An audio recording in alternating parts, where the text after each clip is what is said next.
Hey guys, Cody with St. Pete Running Company. Got a good one for you today.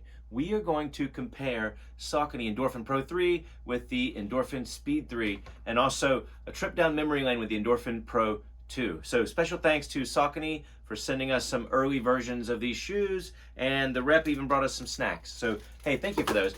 Gonna unbox the 3. I've got the Speed 3 right here so we can take a quick look. So here it is. And I'm not gonna lie, I've already run in it. I felt like that was important. So this isn't the very first unboxing, but it is what it looks like. So this is the color I got. Let's get this out of the way. So couple of things right off the bat is a higher stack height.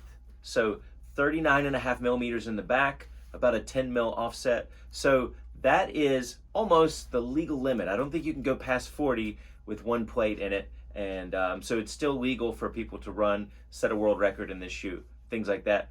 And to be clear, that's what it's designed for. So this is the Endorphin Pro 3 carbon plated shoe, and you can actually see the carbon plate and maybe even hear it. Also, I want you to see that the upper is super light, super breathable, and I'm very impressed with that. So real quick, let's compare the Endorphin Pro 3 to the 2. You're gonna notice a higher stack height on the newer one. It feels spongier and cushier, but it also has more spring to it than its predecessor. The 2 and the 1, Endorphin Pro 1 and 2, were about the same. The only difference, I think, was this little strap here. You know they've got something right if when it's time for an update, they don't update it. They just leave it the same. That means they were doing something right. If it was a dumpster fire, you can be assured that any company would probably change it really quick for the next version. They left this the same for 2 years because they were very happy with the results. Now with the 3, what you're gonna see is a higher stack height, more pontooning of the midsole to give it more inherent stability underneath your foot. So with that, think it's gonna be more stable. So if you're a neutral runner or someone who maybe you overpronate, even not normally, but later into a race, your hips give out, your knee dives in, you start to tilt, this is still gonna have a little bit of inherent stability there. So check this out. If I twist it, you see torsional rigidity there. That was the case with the previous Speed to an extent too. Sorry, the previous 3, the Pro.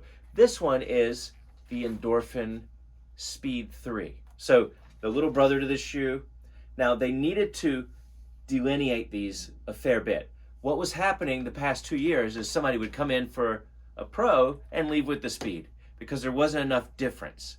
And the Speed now is a lot different than the Pro. So I'll tell you the differences. It's lower to the ground than this is by about 3.5 mils. This one's gonna be heavier. In fact, it's heavier than its predecessor, but only by less than an ounce. I think it's 1/10 of an ounce. If you can feel the difference in this and the 2, you really can't feel the difference between this and the 2. Also, with the 2 now, what you're getting, these little black slivers here. This plate, so it has a plate 2. It's not carbon. It's actually a different plate, and it's nylon. So it bends and snaps a lot easier than a carbon plate, which is harder to bend. Probably more recoil here, but this is just smooth and quite delightful to run in, but it was really unstable. The previous models were even more unstable. They added these little winglets on the lateral and medial aspect of where the plate is in the midfoot to kind of bring that stability up just a little bit. This shoe, the 2 and the 1, wasn't intended to be a daily trainer, but the customers and the people who bought it, so many of them trained in it every single day. And so for that reason, they made a few adaptations that included to make it a more runnable everyday shoe, and they should have. So big difference is the Pro is gonna be lighter, actually more stable than this one, and it's gonna feel way springier, softer and springier with the toe off. The way they did that is they used the Power Run PB foam, which is in both. There's just a significant amount more in there. Really good shoe. Another difference between the Pro and the Speed is the tongue. And you wonder why brands are always going to really thin, low volume tongues. And the reason is a couple reasons. High performance runner, competitive runner probably likes that close to foot feeling. I know that I do. But I did hear mention of a study that said every 1 degree cooler your foot was, it brought your heart rate down just that much. So you got to think our feet act as air conditioning coils. And so for that reason, they put these three, I hope you can see that, these three big holes in the tongue. So when you're running and your foot whips forward, you can get air through there to cool down your system. And I think that's a really important feature, especially here in Florida where we live. Now, I did have one problem on the test run. The tongue migrated longitudinally down into the shoe. So don't make that a reason you don't buy the shoe. We're all different. I got a weird foot structure and kind of a skinnier, lower volume foot. So maybe it was just me. I've only run in them once, truthfully. So let me run some more and see if that keeps happening.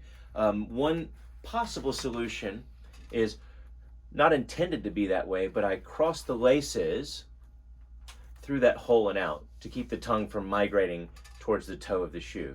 However, we haven't tried that, so we'll see. They should actually put a little sleeve for your laces to go through, but they didn't do that. Hopefully they will on a follow-up model with this one. Another thing I wish they would have done is if you look at the blown rubber underneath compared to its predecessor, is I really liked how this rubber circumnavigated the entire sole of the shoe to give a little bit more stability and some durability. They left it off the medial aspect of the midfoot, understandably, because that runner is likely to just be supine and then off before they get time to drop in. But hey, we're not all perfect neutral runners with perfect form. It would have been nice if they could have maybe removed a little bit of that blown rubber on the crash pad or taken a piece out from up here somewhere and just put a couple inches of it right there just to kind of stabilize that shoe even a bit more. Now, when I ran with it, I tried all different kinds of running motions. I landed on the rear foot. I landed on the midfoot or in the toe. I tend to be a little bit more toe-y than most runners. And I'm happy to report that the Endorphin Pro 3 accommodates really well for that in all the right ways. It's a curvier shoe. This one sort of seemed like with the Pro 2, it seemed like if you came down on the outside of our foot, which most of us do, it would almost be like having a bar stool and coming in at an angle and it snaps into neutral. This one was more of a delightful roll, and I think they did a good job with that. So this is curvy in the right places. Even underneath, you'll feel it. And those who are hard heel strikers, it's not like a next percent where you think you might roll off the thing on the lateral crash pad. It seemed pretty stable. The heel was a nice lockdown feel. On the Speed 2, it's more of a substantial heel, which is emblematic of an everyday trainer. This is still super light for a racing flat, but it does have a lockdown feel for it. I appreciate that they put another eyelet way back there in the back in case you need to do a runner's lock to hold your foot in place. This foam here comes up around the back to kind of cradle it. So think of a little bit of a bucket seat, how this is going to come up higher than where your calcaneus is. It's the first shoe from Saucony where the insole is actually glued in there. It's not removable on the 3. And it's made out of the exact same stuff as the midsole to give you a closer connection to that midsole. It's the same product, same material, so you really feel it when you're running. If you really wanted to, you could remove that. You could rip the glue, remove it, and put your own device in there, a Curex or something like that, without compromising the volume of the shoe too much. The insole in here is still removable, and it's like kind of your standard insole that you would have seen in previous versions of the Endorphin franchise.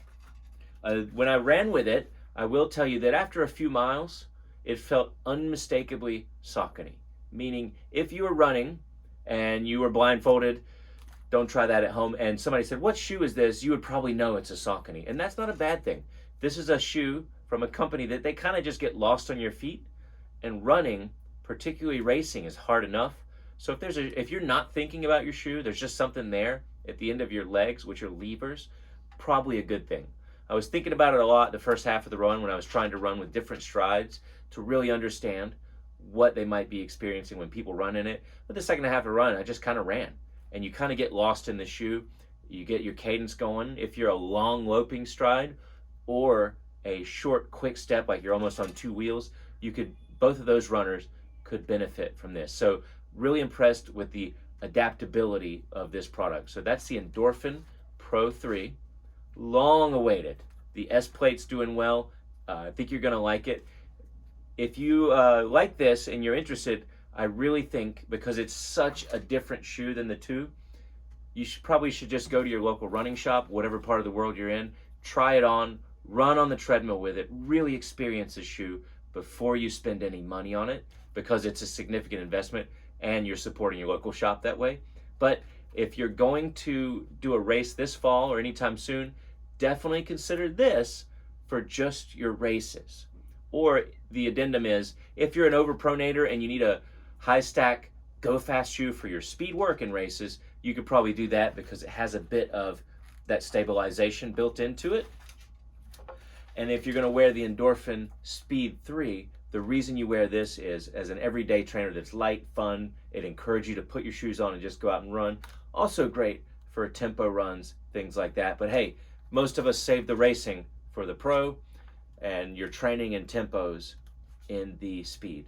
If you have any questions, we'd love to hear from you. Just put them in the comments below, and we will catch up with you next time for some more reviews. Thanks for watching, guys. See ya.